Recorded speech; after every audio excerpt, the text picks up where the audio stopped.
the GAB Talks by the Independent Press Award. I'm your hostess, Gabby Olzak. Today, we will be chatting with Greg M. Porter, Rollins, author of Pablo, the Plate Painter of Mazatlan, winner of the 2022 New York City Big Book Award for Children's Fiction. Craig is a former CEO in financial securities. He serves on the National Advisory Council for the Woodbury School of Business at Utah Valley University, where he was responsible for creating the Financial Planning Bachelor's Program. Though unofficially retired, Craig continues to lecture and consult in different facets of investing and business. An entrepreneur at heart, Craig has focused on writing stories that inspire and encourage children to pursue their dreams. Craig joins us from Hawaii. Congratulations, Craig, and welcome to the GAB Talks. Hey, thank you so much, Gabby. I'm just thrilled to be here and thrilled to talk about what we're doing. We're excited. So before you tell us about Pablo, I want to talk about a quote that you have in your book. Right before the book gets started, you have something. You say, families are rich with their own traditions and history. What does that mean to you? Well, I've been fortunate enough. I grew up in the South, lived out west for a number of years. I've been fortunate enough to travel around the world. I've met people from every walk of life you can imagine, and I'm always curious and always ask, what they do as a family or what their traditions are. I like that. I like learning about what people do and what their backgrounds are and what's important to them. And so I've discovered that every family out there, maybe it's a holiday get together, maybe it's a family reunion, maybe it's a special meal they have, maybe it's a special event that they go to. But every family has traditions, and if they don't, then they can start their own. And that's the other thing I love about travel is I've learned so much, and we've incorporated some traditions that we've discovered in other places in our own family traditions now, which has been a lot of fun. That's so wonderful. And when you carry out those traditions, I'm sure you think about the many places that you've been and the people that you've met. And I understand, Craig, that one of the reasons you were inspired to write Pablo is because of someone that you met when you were in Mexico. Right. Yeah. A very long time ago, back in the 1980s. Way back pre-social media. When we had to actually talk to each other. Yeah, we had conversations. We had conversations. I was on a trip to Mazatlan, Mexico. And I met the man that was the impetus behind the character Pablo, and was so fascinated by his talent and his ability. And I literally took most of my week that I was there. I ended up meeting with him and talking with him almost every day, and kind of got his background, his story, how he got to where he was. And I was so enthralled by the fact that he had started literally from nothing and had now, had a very good business, and his artwork was sold quite a few places, and he just loved to paint, and he loved to express, and he loved to capture people's memories, and just so enthralled by that I actually started sharing that story when I was lecturing at high schools and colleges when I came back to the States. And the story kind of just stuck around. It was one that people remembered, and it kind of stuck with them that you can, pursue your dreams. You can accomplish if you're willing to put in the time and effort and practice, which is the one thing I think the book really shows, is that it takes time and practice to become good at anything. But I just was so enthralled that I eventually said, this would make a great children's book. So he basically inspired this. The whole story is based on true events. It's based on a real person. It is a fiction because there are, we actually did create the story around that. But it's all based on true events, and he really had an impact on my life. And as I've shared his story, it's had an impact on others.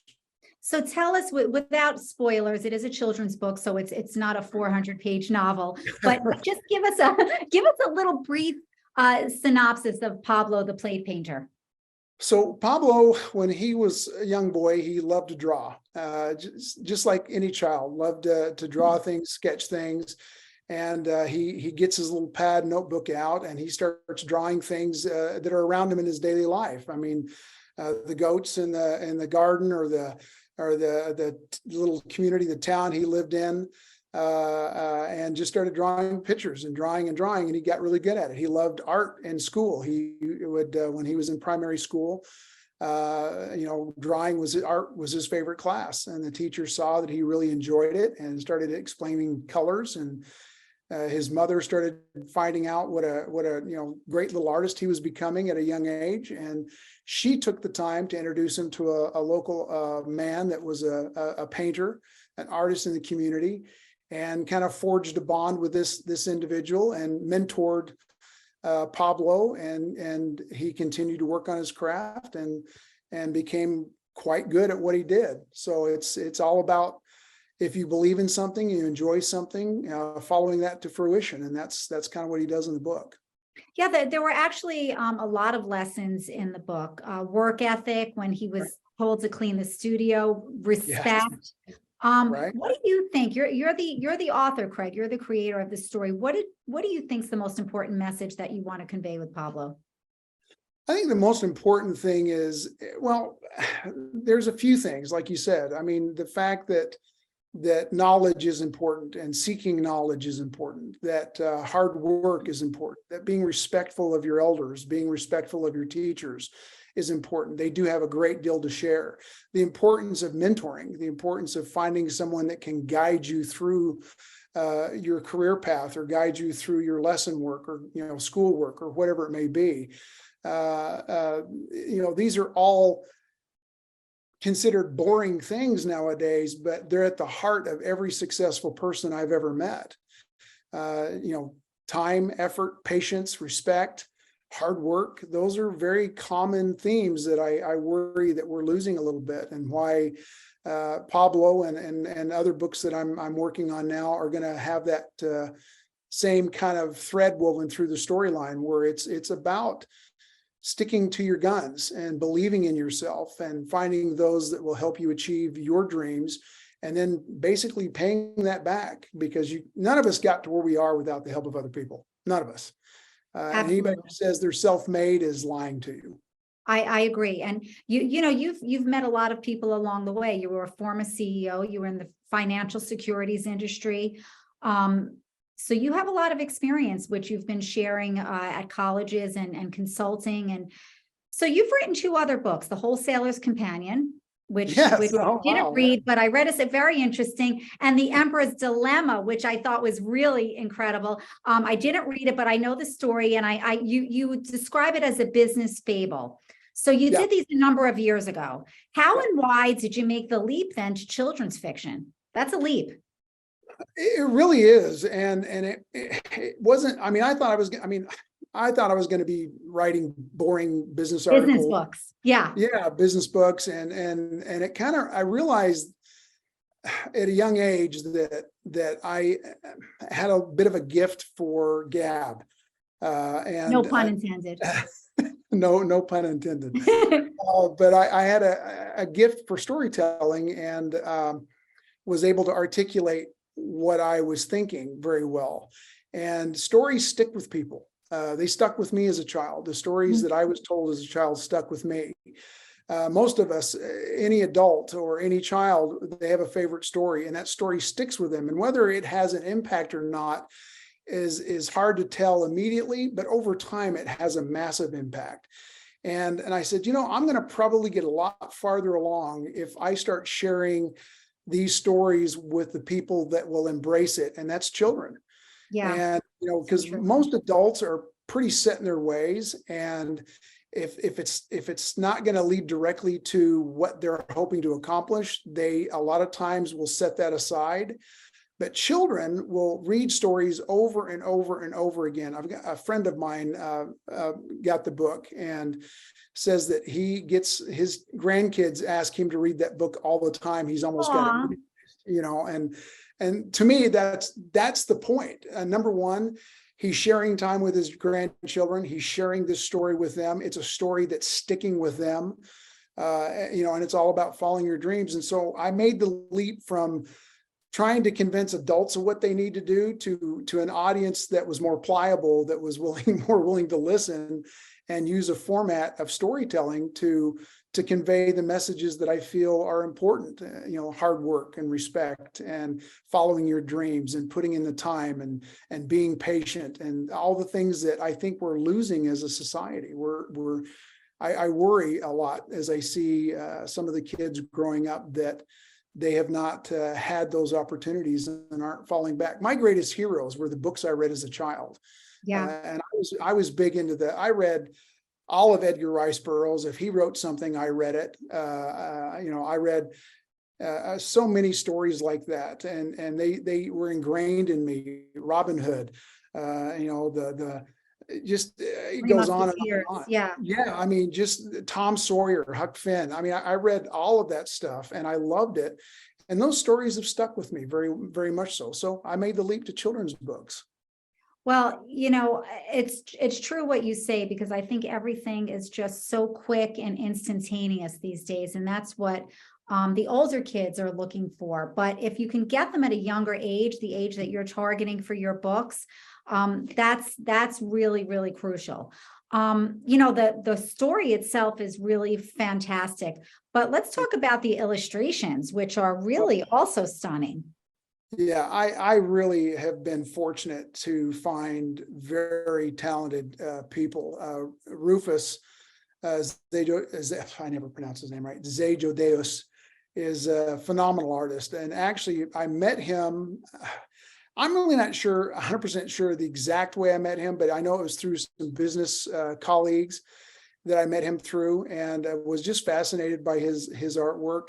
And he wasn't doing book illustrations at the time. He was doing, he does like business illustrations, like the dry erase mark, where the board, the active board or the cartoon board. Yes. Yeah, that kind of, he was doing that kind of stuff.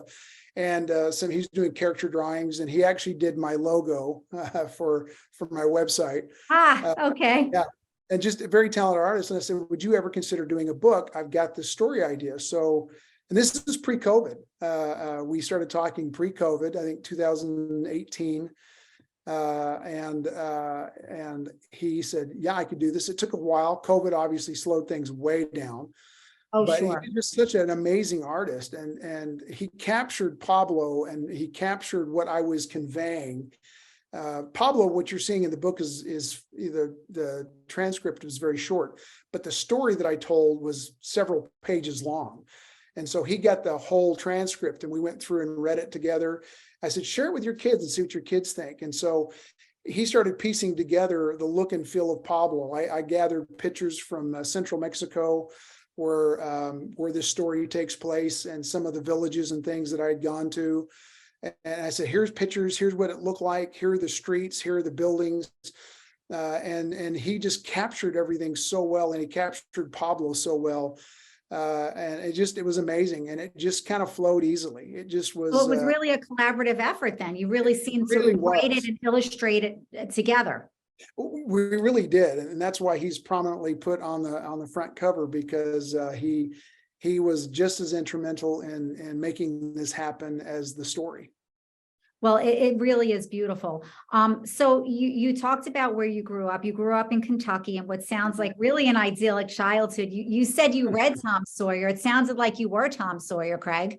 I sure tried to be. I mean, I'm envious. It sounds like a beautiful, way to live. So your upcoming projects, the Year I Scared Away Santa and the Poppy series, actually draw a lot from your childhood and the influence of your grandparents. Yeah, I got to tell you, that. I would not be where I am today if it wasn't for grandparents. Broken home, very, very common tale. And my grandfather stepped in, my poppy, he stepped in, and he became the strong man in my life. And my grandmother was an entrepreneur, owned some rental properties and had a beauty salon. And so my entrepreneurship and my business savvy, I can attribute to her. And they taught me all the life lessons I needed to know. They were children growing up in the Depression era. So, saving and being frugal and being respectful was a very common thing. And I'm very fortunate to have had such great influences in my life. And we lived out in rural Kentucky, out in the sticks of Butler County. Wow. Yeah, and just loved it. Had a great childhood. We didn't have much. I mean, I wouldn't say that we had a lot, but we had what we needed. I got to go out on my father's grandparents' home. They had a farm out in the country, and got to experience a lot of that growing up. Getting chased by our gander that was the meanest goose on the planet. Just a lot of that stuff. And I'm very grateful for that. Hunting and fishing and running wild barefoot in the southwestern hills of Kentucky. Wow, that really sounds incredible. And your grandmother, she sounds like a heck of a woman. I mean, this had to be in the 60s. And she sorry, maybe even before that, where she had a hair salon, rental properties. And did I hear correctly that your very first business at 6 years old was in her hair salon? Oh my gosh. Yes, that is true. You were a manicurist in her hair salon. Wow. Yeah. I do my research. Homework, man. You have done your homework. Yeah. Well, I found that's fascinating. And it gets even better than that. I understand that good old grandma, I love her. She took you to the bank with a wad full of money to deposit and showed you how to be a businessman and how to conduct yourself like a businessman. That's amazing. I mean, I remember every day at the close of business every day. My pop built bridges. He built most of the bridges in the southwestern, in Kentucky. That's Poppy. That's Poppy, yeah. Okay. And so he would come home from work and we'd hang out, and then Grandma would close business and bring home the receipts, and I would help her count the money out at the end of the day. And literally, and you could not do this nowadays. This was a small town, so that's the only way you could do this. I'm pretty sure that wouldn't be allowed in. But what a great opportunity! She would trust me with the nightly deposit. I would walk the 4 or 5 blocks to the bank, and put the money, the deposits for the day in the night deposit box. She trusted me with that.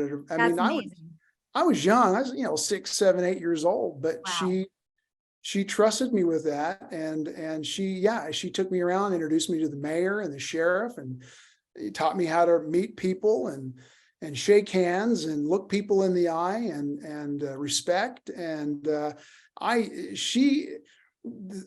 are not words that I could convey of the impact that she's had, not only on my life, but the lives of all of her grandchildren and many others in the community. I mean, she just was a force to be reckoned with. It sure sounds like it. Well, it sounds like you're putting it in writing with the Poppy series. So tell us about that, and when can we expect to see that? The Poppy series is probably, the stories are there. It's just now we're working on laying them out and what progression we want to lay them out. Since there's about right now between 8 and 12 stories that we have done. And what are the basis of the stories? The basis of the stories are like kind of what I said, her taking me downtown and introducing me to people and how to meet people. My Poppy teaching me how to fish. And how to hunt and how to respect the land and how to, how important it is to not take more than you need. He was a builder, so he helped me build a tree house and took me out and showed me how they built roads and bridges. It's just those experiences I had growing up and getting those life lessons. From 2 very caring, amazing individuals that pretty much took me under their wing and taught me. I hate to use the phrase "the older ways." I would say they taught me the better way to be a human, to be a person in society, to be a contributor. They taught me the right way.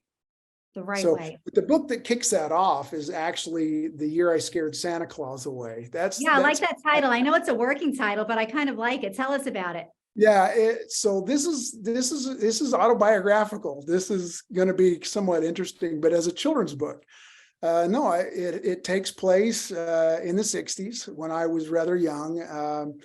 And I had a terrible habit of like most children that are, 4, 5, 6, 7, 8 years old, so excited for Christmas that they just can't sleep and they just can't wait to get up in the morning. And Yep.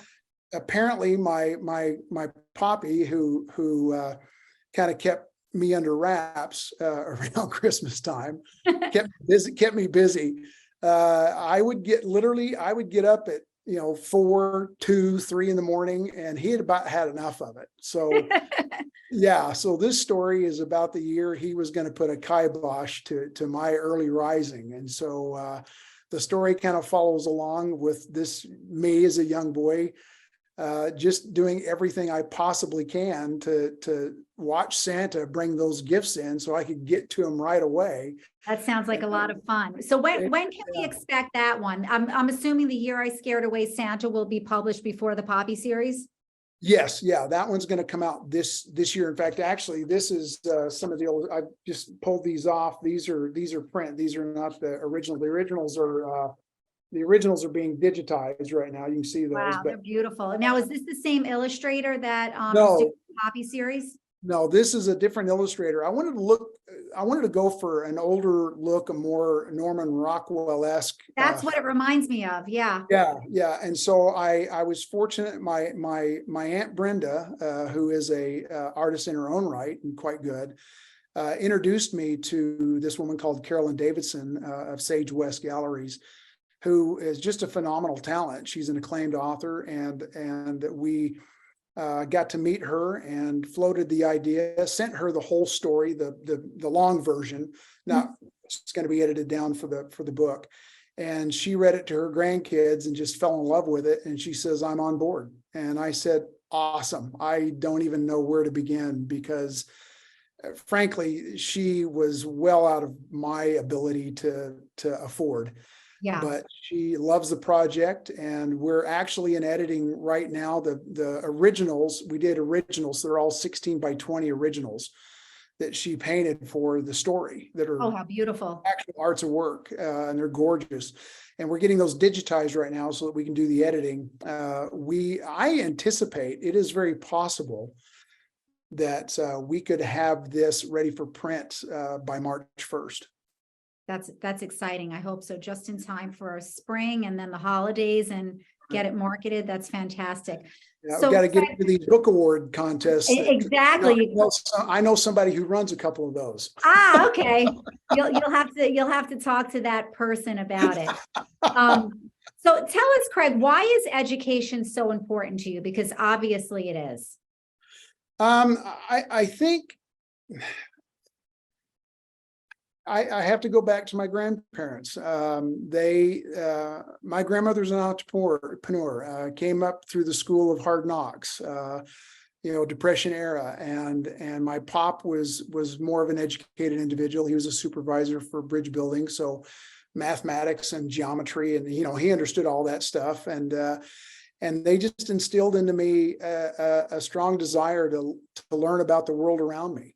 In fact, it was my grandmother that brought me to Hawaii as a 12-year-old boy, because she said, we need to go see the world. So she put us on a plane and brought us to Hawaii, and took us to Pearl Harbor. I remember walking on the USS Arizona, and my pop had been in World War II, and served in the European and Pacific Theater, and just were very good about instilling into me the amazing things in our world that we need to know about. And that's what got me reading. I wanted to learn more about it. And now here I live in Hawaii, and Lucky duck. and still seeking out adventures, and still having them, and still meeting people, and they just instilled a great deal of desire to learn, and I've tried to do that with my kids, and of course they never listen to you. You're never a prophet on land. So we don't know anything. No, I was probably the same way. I'm sure when I was a teenager, I knew it all. Yeah, I don't know. It sounds like it sounds like you had some big ears, and you did a lot of listening to your grandparents, and learned a lot of valuable lessons. I did, and I had a tremendous amount of respect for them. And they, respect starts at home. I think we've got to do better about respecting each other at home. And my grandparents sure did that for me. And so I've tried to be the best person I can be and learn as much as I can and put myself out there and fall flat on my face at times, but not be afraid to fail. And that's kind of where I'm at. So Craig, on that note, how do you define success? Success is a very personal thing. I mean, you can't look at what the world says is success, because if you do, you're like a dog chasing his tail, because success is a moving target when you look at what the world defines success as.